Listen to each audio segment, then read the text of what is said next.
त्रयमूर्तयस्त्रिपुरुषा सम्पूजिता वसुरैर्भूयासुः पुरुषोत्तमाम्बुजभवः श्रीकन्दराश्रेयसे।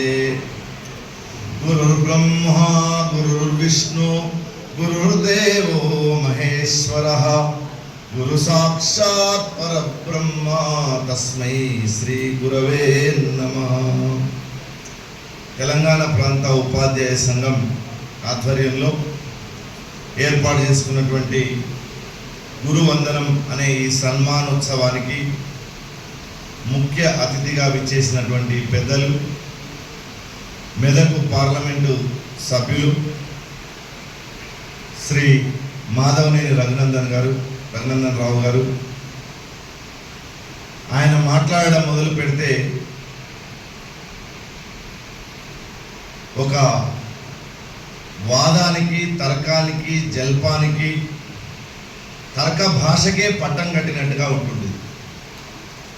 మాటల చేత మన్నన చేసి దేవతలు వరంబులిత్తురు, ఆ మాటల చేత మన్నన చేసి భామినిలు సుఖంబులిత్తురు, ఆ మాటల చేత మన్నన చేసి రాజులు పురంబులిత్తురు, ఆ మాటలు నేరకున్న అవమానము మానికి మనభంగము. అలాంటి మాటలన్నీ నేర్చినటువంటి ఎంపీ గారు మనకు మధ్యలో ముఖ్య అతిథిగా ఉన్నారు.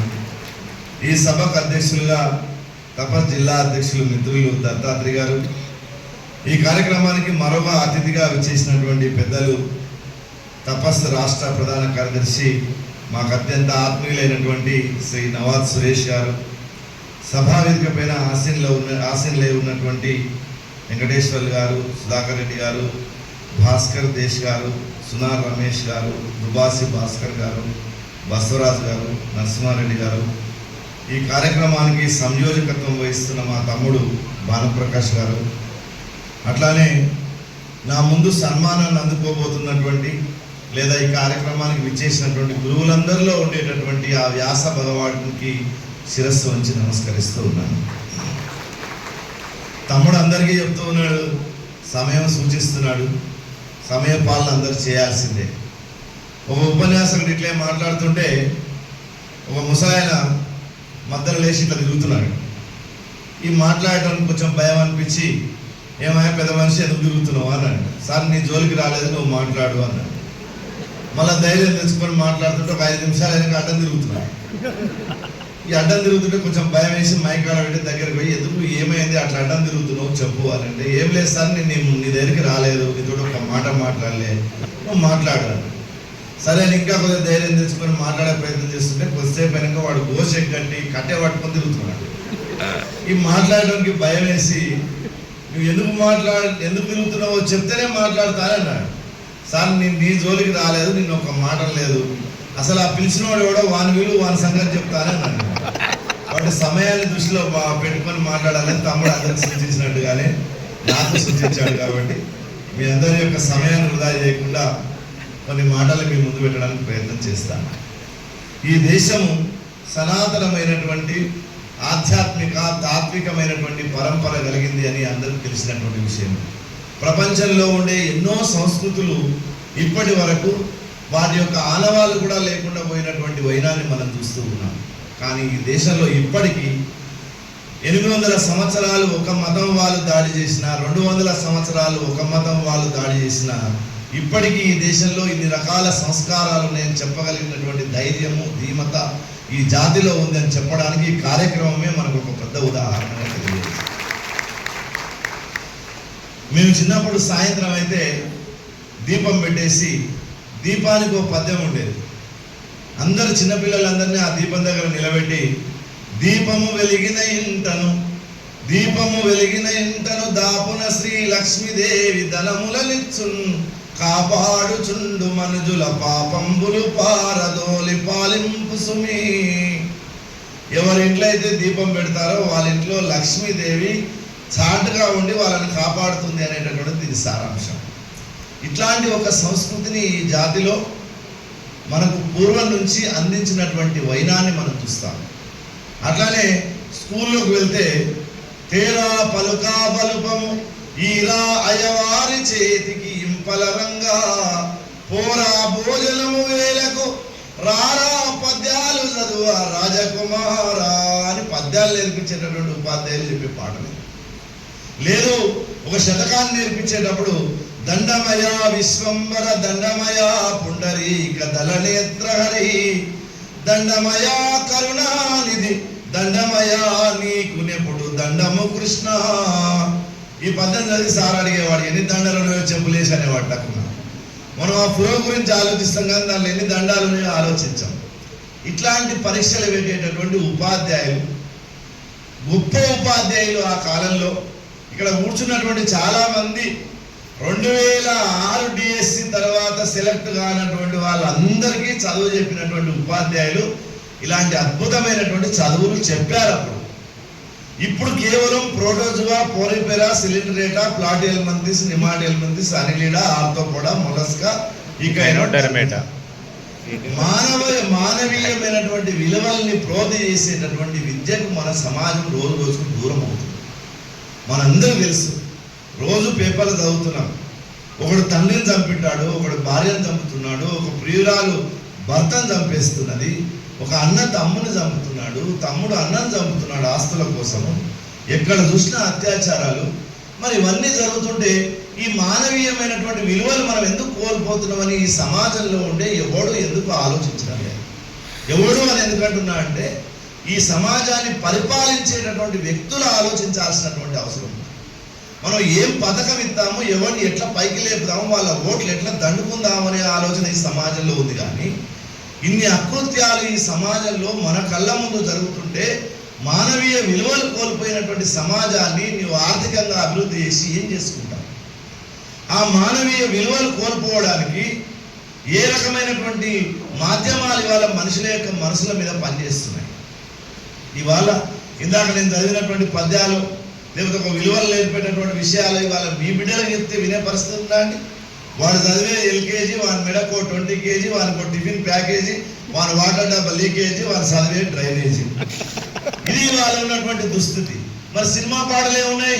ఇరుక్కుపో కొరుక్కుపో, పచ్చ బొట్టేసిన పిల్లగాడ నాతో పచ్చి ప్రాయాలని పంచుకున్నానులే, నా ఒంటిలో కుంపట్లే, నాకెవ్వడు నచ్చట్లే అని పాటలు రాసి ఆ సినిమాల మహానుభావులే పెద్ద పెద్ద వేదికల మీద హైదరాబాద్ అంటే మొన్ననే మా రఘునందన్ గారు మాట్లాడారు. పెద్ద పెద్ద వేదికల మీద బిగ్ బాసులు చేస్తూ హైదరాబాద్ నగరాల్లో చెరువులు ఆక్రమించుకొని 1000 కోట్లు దండుకొని ఈ దేశాన్ని ధ్వంసం చేస్తున్నటువంటి విధ్వంసకారులు మన మధ్యనే ఉన్నారు. ఉపాధ్యాయులారా, మీరందరూ జాగరూకతగా ఉండండి. ఉపాధ్యాయ సంఘాల్లో కూడా తెలియనటువంటి ఒక ఈ తపస్సులాగా కొంచెం విలువలతో కూడినటువంటి వ్యవస్థ నడిపే వ్యవస్థలు లేకుండా పోయినాయి. ఎందుకు ఇట్లా దిగజారిపోయినాం మనం?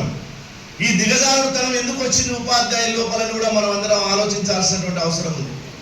ఓ చిన్న నాయకుని చూడగానే, ఓ చిన్న డబ్బు గలవాన్ని చూడగానే వాని చుట్టూ తిరగడం, వాని చుట్టూ పరిగెత్తడం, ఆయన కాళ్ళ దగ్గరికి పరిగెత్తడం, ఆయన వచ్చి కథలు చెప్తాడు. ఇక చిత్రం. ఓ చిన్న ఏమీ తెలియనటువంటి వాడు, మందిని ముంచేవాడు, సర్వనాశనం చేసేవాడు వచ్చి ఉపాధ్యాయులందరూ కూర్చోబెట్టి కథలు చెప్పిపోతున్నాడు కొన్ని చోట్ల. వింటుంటే మాకు అసహ్యం అనిపిస్తుంది. ఉపాధ్యాయులారా, అట్లా దిగజారాల్సినటువంటి అవసరం మనకు లేదు. మొట్టమొదటి మీరు గుర్తుపెట్టుకోండి. దానికి కొన్ని ఉదాహరణలు మీకు చెప్తా. మను చరిత్ర అని ఒక అలసాని పెద్దలు రాసినటువంటి పుస్తకంలో ఒక ఆయన ఆయుర్వేద వైద్యుడున్నాయట. కలడు లోక యశఃపురంద్రి జగతిన్ గంధర్వ వంశంబునం నలనావాహ్వయుడే తదీయ తనయుండన్ బ్రహ్మమిత్రుండు శిష్యులకు కంఠం ఒత్తి పెట్టుకొని మోరంత పొద్దుల చెప్పుచుండే వినుచుండిరి మానసంబునందు తజ్జిగృక్షారతిన్. ఒక సీన్ రాశాడు అలసాని పెద్దలు. అందులో ఒక ఉపాధ్యాయుడు ఆయుర్వేదం నేర్పేటటువంటి అధ్యాపకుడు బోధ చేస్తున్నాడు. ఎట్లా చేస్తున్నాడట? బ్రహ్మమిత్రుండు శిష్యులకు కంఠం ఒత్తి పెట్టుకొని, శిష్యులను కళ్ళల్లో ఒత్తి పెట్టుకొని చదువు చెప్తున్నాడు. ఆయన ఆయుర్వేద మూరంత పొద్దుల చెప్పుచుండే ఆయుర్వేద విద్యను వాళ్ళందరికీ చెప్తున్నాడు. వినుచుండి తజ్జిగృక్షారతిన్, వాళ్ళు మనసు నిండా వింటున్నారట ఆ పిల్లలంతా ఆయన దగ్గర కూర్చొని. ఒక గంధర్వుడు చూశాడు, అరే వీడు ఆయుర్వేదం నాకు నేర్పుతున్నా, ఇంత బాగా నేర్పుతున్నాడు ఈయన, నేను నేర్చుకున్నామని అతను వెళ్ళాడు. వెళ్ళి సార్ మీ స్కూల్లో నాకు అడ్మిషన్ ఇవ్వమని అడిగాడు. చూడండి, ఒక గురువు ఇప్పుడేమో బడిబాట అని చెప్పి జూన్ 1 రాగానే ఊర్లలో తోలిస్తున్నారు. ఊర్లలో తోలిస్తే మన ఒక ఉపాధ్యాయుడు ఒక ఆయన నాకు చెప్తున్నాడు, ఒక ఊర్లో ఒక టీచర్ పోతే ఓ పిల్లగాని తండ్రి రాళ్ళ గోడ మీద పలుగం కూడా కూర్చున్నాడు. ఏమైనా మీ ఇంట్లో పిల్లగాడు స్కూల్కు తోలిస్తావా అంటే వాడు పుచ్చ పలుగం కూడా ఈయన కాళ్ళ మీద చూపిస్తున్నాడు, టీచర్ కాళ్ళ మీద. 15 నిమిషాలు మాట్లాడినాక ఆలోచించి చెప్తాను కూడా ఆయన లోపలికి వెళ్ళిపోతాడు. ఉపాధ్యాయుడు విద్యార్థి దగ్గరకు పోవాలన్నా, విద్యార్థి ఉపాధ్యాయుడి దగ్గరకు రావాలి.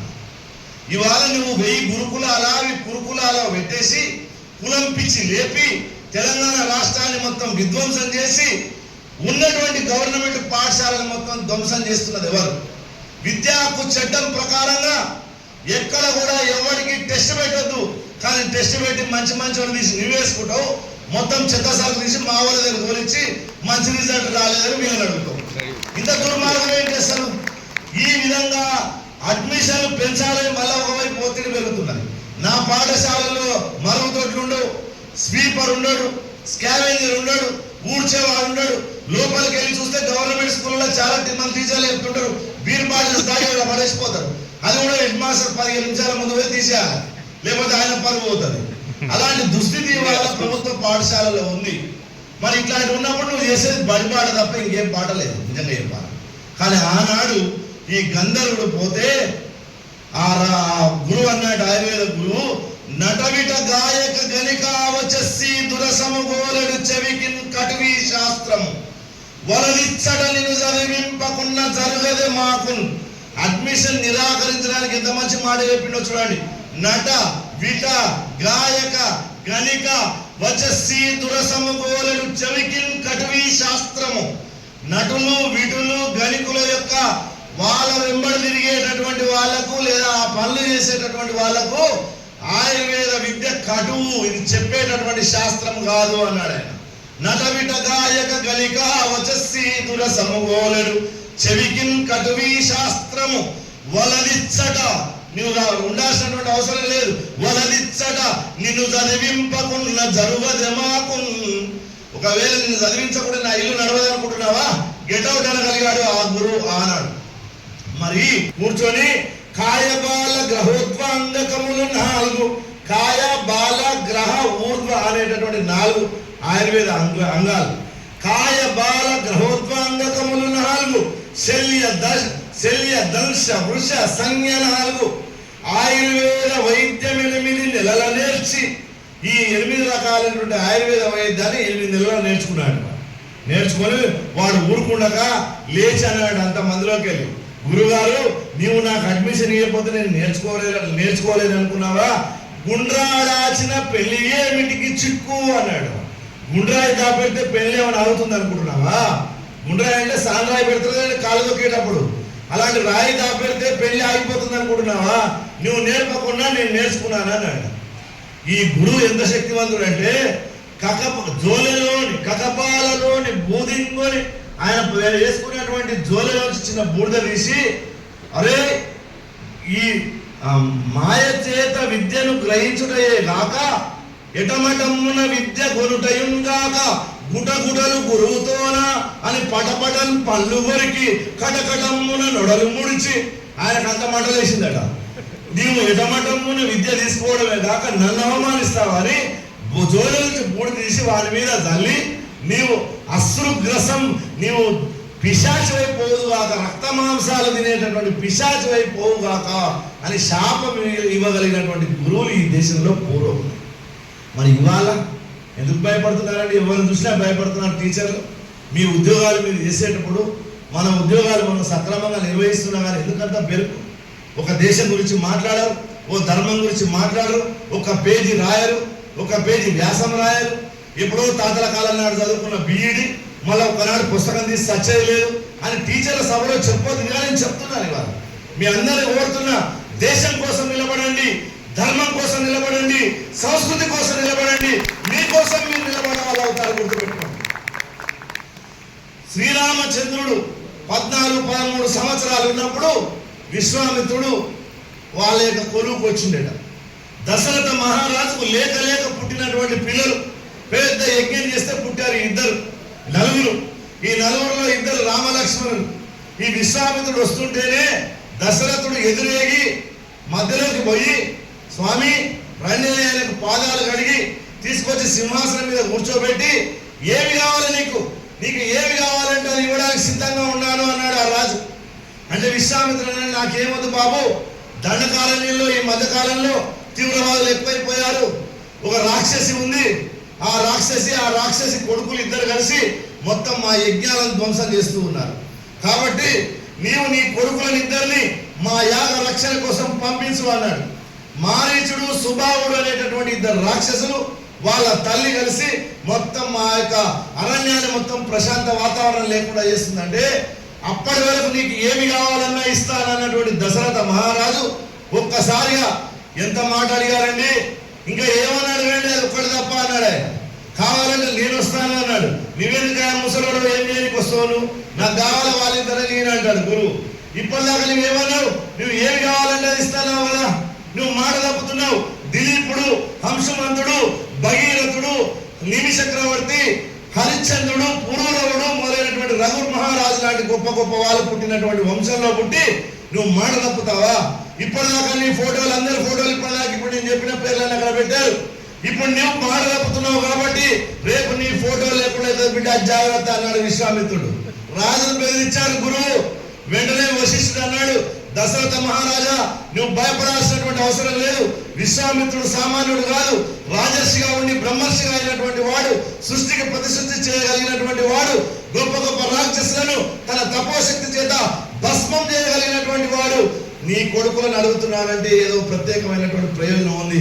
అంటే వాళ్ళని అగ్నివీరులను తయారు చేసి రేపు బ్రహ్మాండమైనటువంటి యుద్ధానికి సిద్ధంచేసేటటువంటి పని చేస్తున్నాడని ఇండైరెక్ట్ గా వశిష్ఠుడు చెప్తున్నాడు దశరథ మహారాజుకు. విశ్వామిత్రుడి దగ్గర ఇది కొడుకులు సురక్షితంగా ఉంటారు పంపించన్నాడు. అప్పుడు ముక్కు పచ్చలారనటువంటి 2 బాలకులను తండ్రి అరణ్యానికి పంపించాడు. అది ఆనాడు ఉండేటటువంటి గురుత్వం. మరి త్రేతాయుగంలో ఇలా ఉంటే ద్వాపరంలోకి వచ్చేసరికి కొంచెం అంతా దిగజారింది. ఎట్లా దిగజారింది అంటే, ద్రోణాచార్యుడి గురించి చాలా మంది ఏకలవ్యుని చూపించి కులాల యొక్క చరిత్రలు తీసుకొని వచ్చి ద్రోణాచార్యుడిని చాలా మంది నిందిస్తూ ఉంటారు. నిజానికి ద్రోణాచార్యుడు ఆయన గొప్ప తపశక్తి సంపన్నుడు.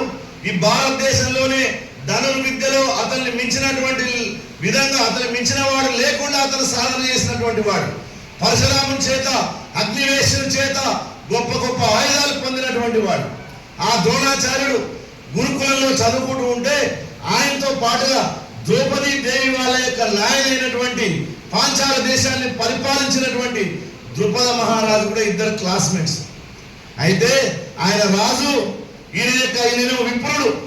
రాజు ఏమన్నాడంటే చదువుకునేటప్పుడు ఒక ప్రామిస్ చేశాడు. ఆయన చేతిలో చెయ్యి చెప్పాడు, నీవు నా వల్ల రాజ్యభోగములు అనుభవించవచ్చు. 2029లో నేను ఎలక్షన్ గెలిస్తే నా సీట్లో నేను పక్కన కూర్చోబెట్టుకుంటానని ప్రామిస్ చేశాడు. ఆడిన ఒక్క మాట, నడయాల గడంగిల ఒక్క మాట, మాట్లాడిన ఒక్క మాట, నిశలందు పరుండిన ఒక్క చోట అన్నంత స్నేహంగా ఉన్నారు వాళ్ళిద్దరు. వాడు పోయేటోడు కాన్వకేషన్ అయిపోయినాక ఊరికే పోకుండా ఓ ప్రామిస్ చేసిపోయాడు. నీవు నా వల్ల రాజ్యభోగములు అనుభవించవచ్చు అన్నాడు. నాకే సెక్యూరిటీ ఇస్తారో, నేను ఎలాంటి గ్లాసులో పాలు తాగుతానో, నేను ఏ డ్రెస్ వేసుకుంటానో నీవు అలాంటి వేసుకోవచ్చు. అంత పెద్ద స్నేహితులు ప్రామిస్ చేసిపోయాడు. ఈ పిచ్చి ఆయన నమ్మాడు. నమ్మిన తర్వాత ఆయన వెళ్ళిపోయాడు. హాస్టల్ నుంచి ఆయన పోయి పాంచాల దేశానికి రాజు అయ్యాడు. ఈయనో పెళ్లి చేసుకున్నాడు, కృపిని పెళ్లి చేసుకున్నాడు. అశ్వత్థామ కొడుకు పుట్టాడు. కొడుకు పుట్టిన తర్వాత దరిద్రాన్ని మనిషి అనేటువంటి బ్రహ్మచారిగా అనుభవిస్తాడు, కానీ సంసారిగా ఉన్నప్పుడు ఎవడు అనుభవించలేడు. భార్య ఊరుకోరు, పిల్లలు ఊరుకోరు. దరిద్రాన్ని గృహస్థులుగా ఉన్నటువంటి వాడు ఎవరు అనుభవించలేడు. సరిగ్గా ద్రోణాచార్యుని యొక్క పరిస్థితి కూడా అదే అయిపోయింది. ఆ ఇంట్లో తాగుదామంటే, పిల్లవాడికి తాపుదామంటే పాలు లేవు. ఈ పిల్లవాడు నాన్న నాకు పాలు కావాలంటాడు. ఇంట్లో ఆవు లేదు. ఇంత పెద్ద ధనుర్విద్యాచార్యుడు మొన్ననే పిఆర్సీ తీసుకున్నాడు, కానీ చిటీలో కనుక పైసలు అయిపోయిన పరిస్థితి కాకుండా అట్లాంటి పరిస్థితిలో ఒకరోజు ఆయన బయట నుంచి వస్తుంటే కొడుకు ఎగురుతూ బయటికి వెళ్ళిపోతున్నాడు. నేను పాలు తాగాను అంటున్నాడు అబ్బాయి. ఈయన అనుకున్నాడు మన ఇంట్లో ఆవే లేదు, వీడు హార్లిక్స్ ఎట్లా తాగిండని చెప్పి ఇంట్లో వెళ్ళి భార్యని అడిగాడు. మన ఇంట్లో ఆవే లేదు, వాడు పాలు ఎలా తాగాడు అంటే, అందరూ పిల్లలు పాలు ఏడుస్తుంటే నేను ఒక గిన్నెలో కొంచెం పిండి పోసి నీళ్లు పోసి వాడికి తాపాను, అవే పాలు అనుకున్నాడు అన్నది. ఆయన కళ్ళ నిండా నీళ్లు కారిపోయాయి.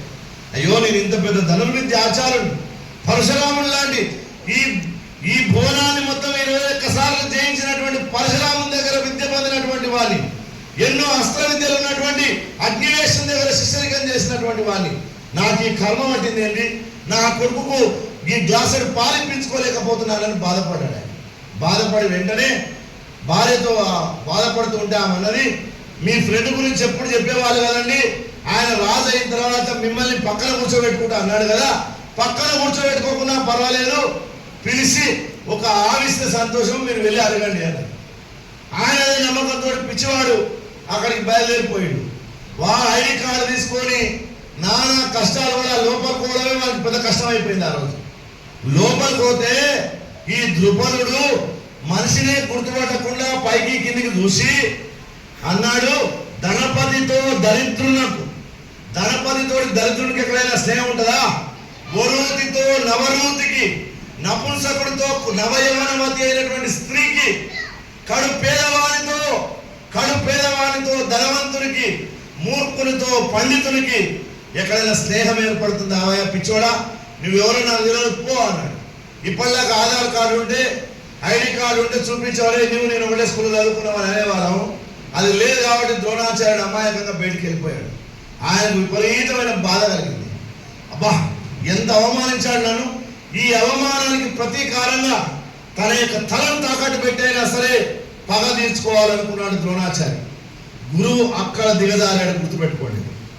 అయితే వెళ్ళిన తర్వాత కౌరవ పాండవులు ఒక బంగారు బాలుతో ఆడుకుంటున్నారు పిల్లలు. ఆ బాలు వెళ్ళి బాయిలో పడ్డది, తీయడానికి వస్తలేదు వాళ్ళకు. చిన్న పిల్లలు ఆ బావి చుట్టూ తిరుగుతున్నారు. అట్నుంచి ద్రోణుడు వస్తున్నాడు. ఏమైంది అన్నాడు. అంటే సరసారి బాలు ఇందులో పడిపోయింది అన్నాడు. ఆయన బాణ విద్యతోటి బాణానికి బాణం తాడు వేసి ఆ బాలను బయటికి లాగిండట. బయటికి లాగితే ఈ పిల్లలకు చాలా ముచ్చటేసిందట, మా సార్ ఇంత బాగున్నాడని.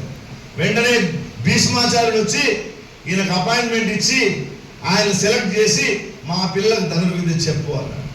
ఆ రోజు నుంచి ద్రోణాచార్యుడు తిరిగి చూడకుండా అక్కడ ఉద్యోగం చేస్తున్నాడు. కానీ సమస్య ఏంటంటే ఆయనకు జీవితంలో ఆయనకు ఒకటే ఒక లక్ష్యం, నువ్వు ఏకలవ్యుని ధ్వంసం చేస్తానా, దుర్యోధను ధ్వంసం చేస్తానా, కర్ణుని తిడతానా, ఇంకోటి ఏమైనా చేస్తానా నాకు అనవసరం, నాకు కావాల్సిన ద్రుపదుని వంచాలా. ద్రుపదుని వంచేటటువంటి పని ఆయనకు లక్ష్యం, అంతే. ఆ పనికి పూనుకున్నాడు ఆయన.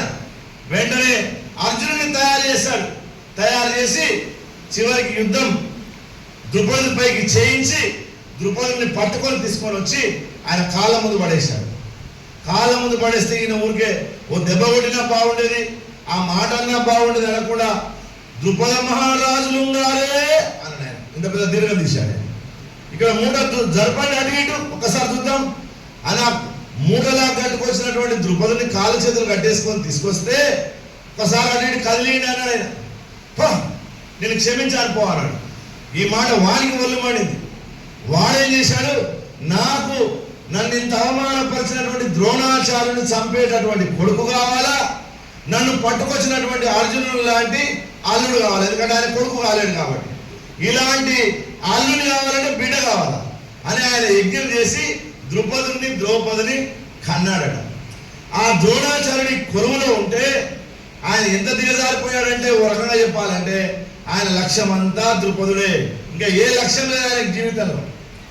ఆఖరికి ద్రౌపది యొక్క వస్త్రాపహరణం జరుగుతుంటే ఆమె నిండు సభలో అటు ఇటు తిరుగుతూ అన్నది, ఏమైనా ఇంత పెద్ద గడ్డాలు పెట్టుకొని ఉన్నారు, ఇన్ని శాస్త్రాలు చదువుకున్నాం అన్నారు, ఒక్కడు మాట్లాడలేదంటే అందరూ నోరు మూసుకున్నారు.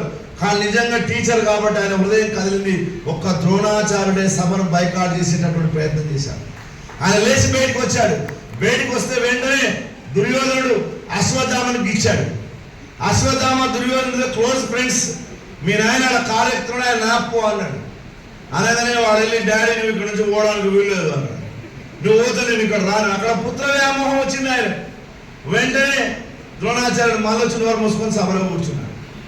అక్కడ దిగజారినటువంటి గురు వ్యవస్థ ఆఖరికి పేరు చెప్పలేని ఉపాధ్యాయ సంఘాల స్థితిలోకి ఇవాళ కలియుగంలో ఇంకా దిగజారిపోయింది. ఈ దిగజారినటువంటి వ్యవస్థకు కొన్ని విలువలు ఇవ్వడానికి, కొన్ని ధర్మాలు ఇవ్వడానికి తపస్సు అనేటటువంటిది, ఏపీఆర్ఎస్ఎం అనేటటువంటి సంస్థలు ఇవాళ దేశవ్యాప్తంగా రాష్ట్ర వ్యాప్తంగా అద్భుతంగా పనిచేస్తున్నాయి. మిత్రులారా, ఉపాధ్యాయ మిత్రులంతా ఈ సంస్థల్లో చేరండి. ఎందుకు ఈ మాట అంటున్నా? చివరిగా 2-3 మాటలు చెప్పి మీకు ముగిస్తాను. ఒకటి, ఇవాళ నేను ఇందాక మొట్టమొదట మీ ముందు ప్రస్తావించినట్టుగా ఇవాళ సెలబ్రిటీగా ఎవరున్నారు? ఈ సమాజంలో ఒక టీచర్ సెలబ్రిటీగా ఉండాలి, ఒక గొప్ప ఆదర్శం ఉన్నటువంటి రాజకీయ నాయకుడు సెలబ్రిటీగా ఉండాలి, లేదంటే సమాజానికి 10 మందికి హితబోధ తత్వబోధ చేసేటటువంటి గురువు సెలబ్రిటీగా ఉండాలి. కానీ మన దురదృష్టవశాత్తు ఈ దేశంలో పక్క దేశాలతోటి కమిట్మెంట్ అయ్యి క్రికెట్ ఆడేటటువంటి క్రికెటర్లు ఈ దేశంలో సెలబ్రిటీలుగా ఉంటున్నారు. పైసలు తీసుకొని వాళ్ళు ఈ సమాజానికి విలువల యొక్క ఒలువలు ఊడ్చేటటువంటి సినిమా నటులు వాళ్ళ సెలబ్రిటీలుగా ఉంటున్నారు. తర్వాత 3వ వర్గము ఈ దేశాన్ని వంచేటటువంటి వాళ్ళు, దేశద్రోహులు, ఈ దేశాన్ని తిట్టిపోసేటటువంటి వాళ్ళు సెలబ్రిటీలుగా మారుతున్నారు. ఈ 3 వర్గాల నుంచి ఇవాళ ఎవరి పాఠశాలలో వాళ్ళు పిల్లల్ని కాపాడారు. ఎందుకు మాట్లాడుతున్నా? మనందరం చదువుకుంటే మనకేం నేర్పించారండి? అమ్మ మొదటి దైవము, ఆవు పాలు మధురము, ఇటుక గోడ మందము, ఈల పాట విందమని నేర్పించారు. ఆ అంటే అమ్మని నేర్పించారు, ఆ అంటే ఆవని నేర్పించారు, ఈ అంటే ఇళ్ళని నేర్పించారు, ఈ అంటే ఈశ్వరుడు నేర్పించారు. ఈ మొదటి 4 అక్షరాలు మానవులంతా సాధించడానికి అనుకూలమైనటువంటి చతుర్విధ పురుషార్థాలకు సంబంధించినవి. చతుర్విధ పురుషార్థాల్లో ధర్మ, అర్థ, కామ, మోక్ష అనేటటువంటి 4టిని ఈ 4 అక్షరాలు ప్రతిబింబిస్తాయి. ఆ అంటే అమ్మ. అమ్మ ఎప్పుడు ధర్మమే చెప్తుంది, ధర్మంగా జీవించమని చెప్తుంది, ధర్మంగా సమాజాన్ని నడిపించమని చెప్తుంది. అందుకే మొట్టమొదటి అక్షరానికి అమ్మ, ఆ అంటే అమ్మ అని నేర్పించారు. రెండవది అర్థము. అందులో అర్థము, ఇందులో ఆవు.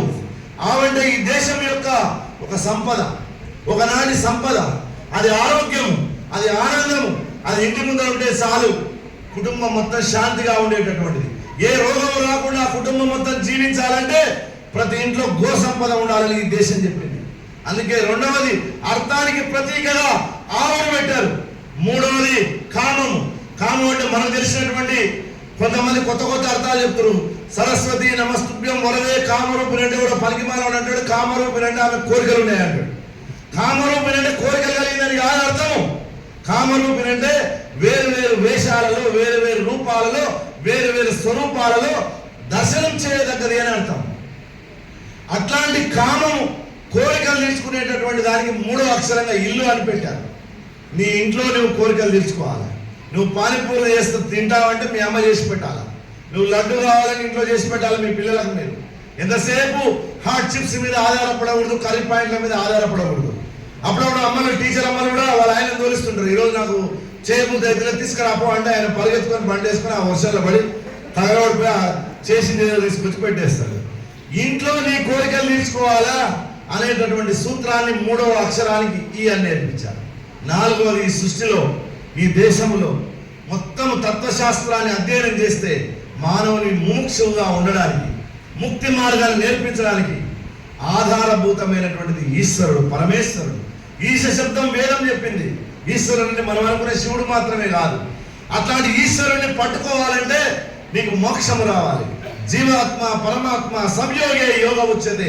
జీవాత్మను వెళ్ళి పరమాత్మలో కలపాలంటే నీకు మోక్షము కావాలి.